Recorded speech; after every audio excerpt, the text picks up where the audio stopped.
There are plenty of romantic castles around France, but this is not one of them.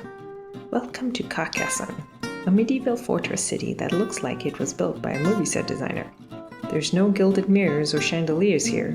This place was built to defend.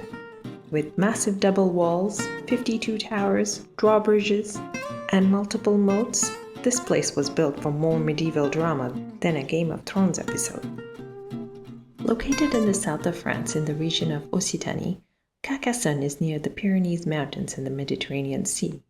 And there are actually two towns, the lower town, which is a bustling modern town in France, and the Cité de Carcassonne, the famous walled fortress where time seems to have stopped in the 13th century.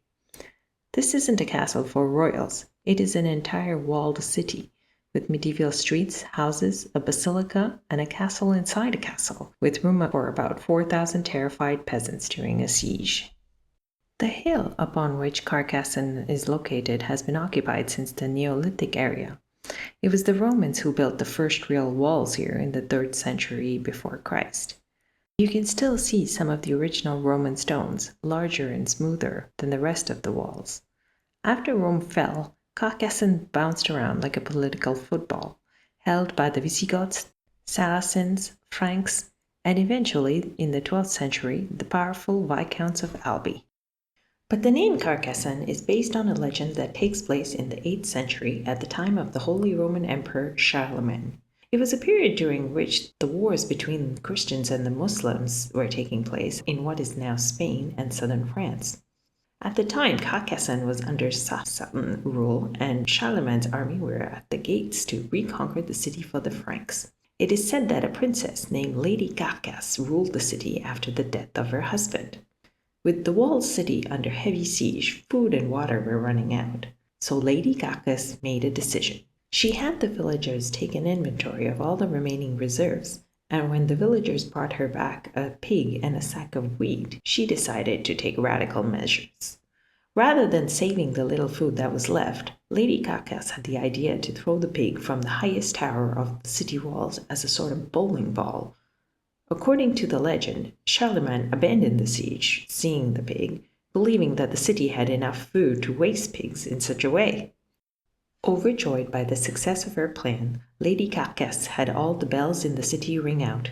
Carcassonne, meaning Carcasse rings in French, hence the name of the city, Carcassonne. Then in the 12th century came the Counts of Albi. At the time, Bernard Hatton, the Viscount of Albi, was the leader of a breakaway Catholic sect known as Catharism. The Cathars were a Christian movement considered heretical by the Catholic Church. As Carcassonne was far away from Paris, the distance allowed the city to become a stronghold of the Cathars.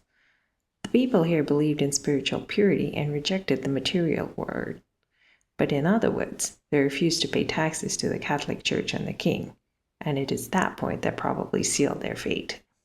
In 1209, Pope Innocent III launched the Albigensian Crusade to wipe out Catharism. Yes, a full military crusade inside France against fellow Christians. It took a 20-year war to defeat the Viscount of Albi, and the entire population around here was killed or expelled. Carcassonne was absorbed by the French crown and turned into a state-run fortress. After the crusade, the French kings beefed up Carcassonne's defenses.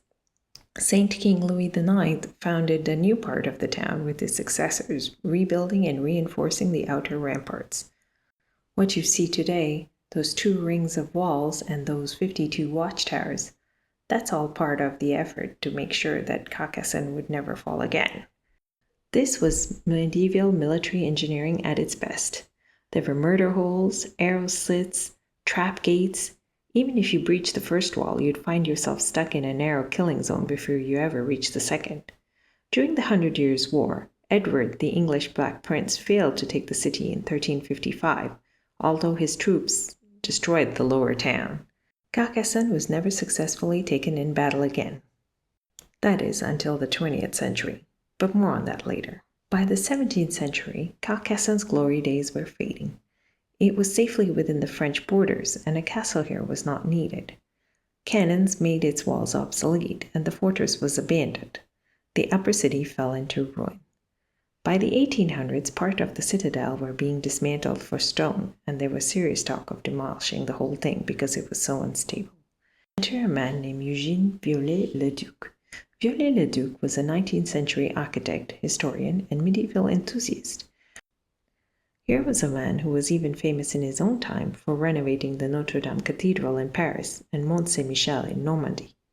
In the 1850s, Viollet-le-Duc threw himself into saving Carcassonne and spearheaded a massive restoration project for the medieval fortress, with the blessing of Emperor Napoleon III. That would be the nephew, not Napoleon Bonaparte. Viollet-le-Duc rebuilt the towers, patched the walls, recarved the battlements, and added some artistic flourishes that were more fantasy than fact. Those pointy slate roofs? Not quite accurate, they should have been in terracotta, but honestly, who was going to blame him for a few Easter eggs here and there? Thanks to Viollet-le-Duc, Carcassonne became one of the first monuments historiques in France, and eventually a UNESCO World Heritage Site.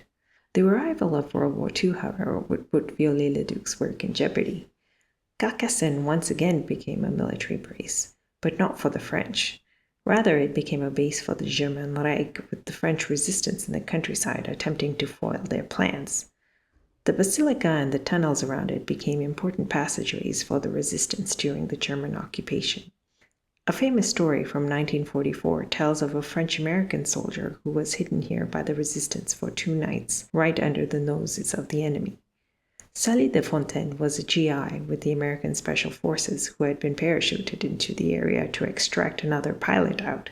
Both men were protected by the French resistance underground until they could be evacuated. Thankfully, the Cité de Carcassonne survived World War II with minimum bombing. Those walls were meant to resist after all. But much of the city's underground passages under the castles still remain unexplored for safety reasons, and as they are protected by government restrictions.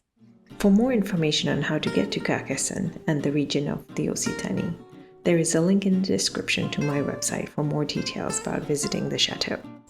If you enjoyed this video, don't forget to like, subscribe, and hit the bell for more stories from France and beyond. Thanks for watching. À bientôt.